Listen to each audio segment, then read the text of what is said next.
Digital WhatsApp কত?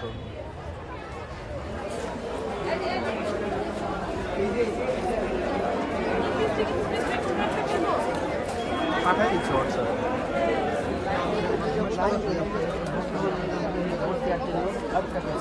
Vote কেন্দ্রে শুধুমাত্র ID card, voter ID card নিয়ে প্রবেশ করতে হবে, তাছাড়া কোনো মোবাইল।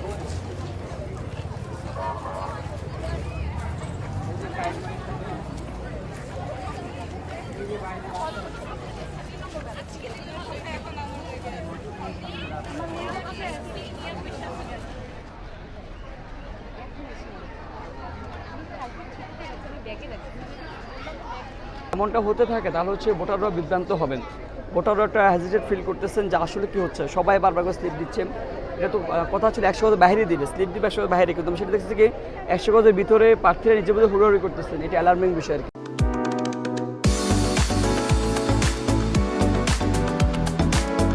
যারা নির্বাচন করছে সবাই জুলাই সহযোদ্ধা। আমরা যদি সবাই দায়িত্বশীল আচরণ করি অবশ্যই আমরা সে জায়গায় আমরা সবাই মেনে নেব, কিন্তু তার যদি ব্যর্থ হয় তখন এটা সারা দেশের জন্য একটা নেগেটিভ মেসেজ যাবে।